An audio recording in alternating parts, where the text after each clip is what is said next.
Hey hello আসসালামু আলাইকুম guys, কেমন আছেন আপনারা? আশা করি সবাই ভালো আছেন। তো এইবারের ব্লগ রাজবাড়ি, তো দেখতে থাকুন এবারের ব্লগটা কেমন হয়। তো আমরা নবীনগর থেকে 3টা টিকিট নিই 120 টাকা করে। তো পাটুরিয়ার উদ্দেশ্যে সেলফি পরিবহনে। তো মোটামুটি চলে লোকাল হিসাবে, এই রোডের গাড়ি হিসাবে এটা ভালো টানে। আপনারা যদি যেতে চান তাহলে এটা চুজ করতে পারেন। আর আমি গাড়িতে ওঠা এবং টিকিট কাটার ভিডিওটা করতে পারিনি, ওই টাইমে একটু ব্যস্ত থাকার কারণে আপনাদের ভিডিওটা দিতে পারিনি।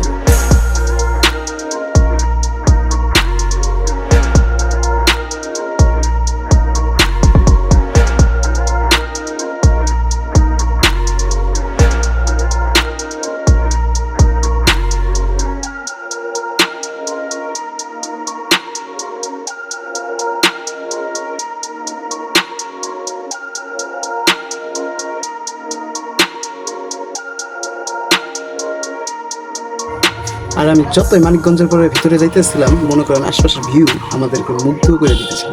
ওই গ্রামের যে ধান খেত, তো গ্রামের যে প্রকৃতির একটা দৃশ্য, ওটা দেখে মনটা জোড়া যেতেছিল। যত গ্রামের দিকে যেতেছিলাম তত আরও ভালো লাগতেছিল। তো আপনারাও যারা যারা এই গ্রামের বাড়ি যান নাই, তারা প্লিজ গ্রাম থেকে ঘুরে আসুন, প্রকৃতির আবহাওয়া নিন, ফ্যামিলির লোকের কথা বলুন, সবার সাথে দেখা করুন।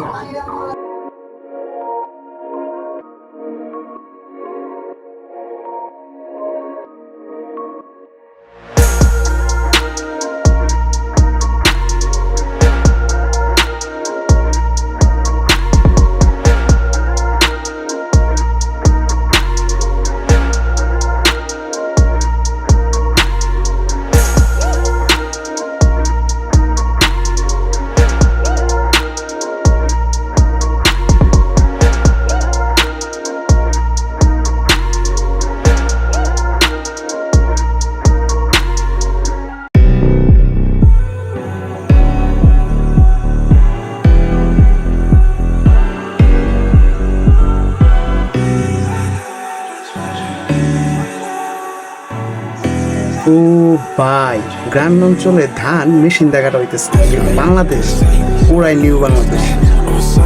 আলহামদুলিল্লাহ, আমাদের দেশ আর উন্নত। তো 2.5 ঘন্টা জার্নির পরে আমরা পাটুরিয়া ঘাটে এন্টার করি। তো পরে ঘাটে ঢুকে আমরা লঞ্চের টিকিট নিয়ে নিই 3টা, 45 টাকা দিই।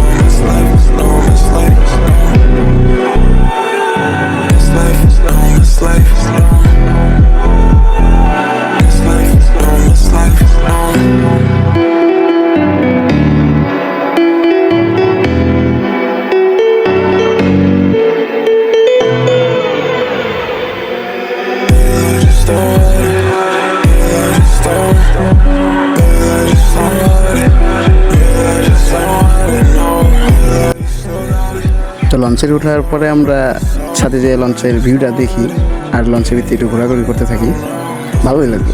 তো লঞ্চে জার্নিও খারাপ না, নদীর মাঝখানে চারিদিকে কোনো কুল দেখা যাইতেছে না।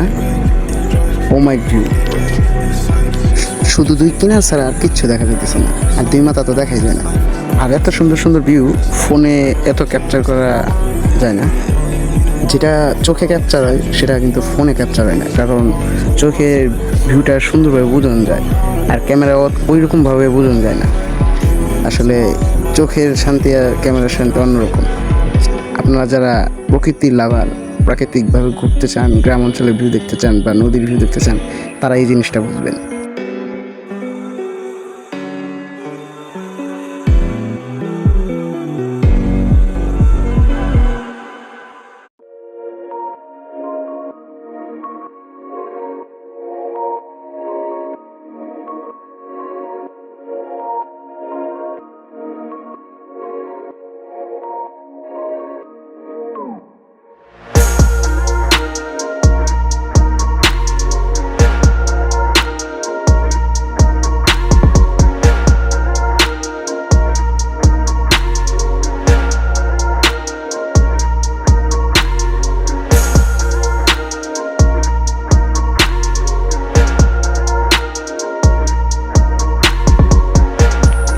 তো আমরা পাটুরিয়া ঘাট থেকে লঞ্চে উঠে দৌলতদিয়ার অনেকটা কাছে চলে আসছি ঘাটে।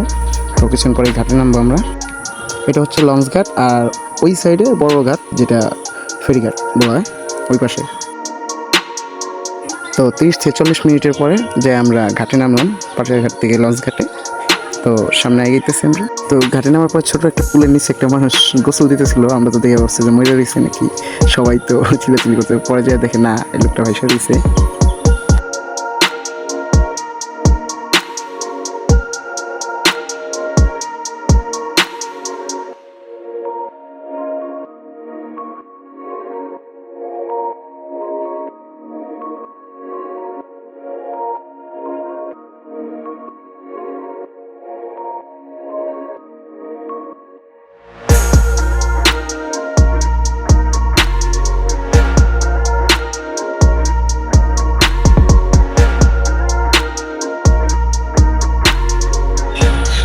তো এখানে একটা বাস ড্রাইভার হর্ন মারতেছিল বারবার, তো আমরা বাস ড্রাইভারের সঙ্গে মজা করতেছিলাম। তো বাস ড্রাইভারও ডিপার মারতেছে আমাকে দীক্ষা।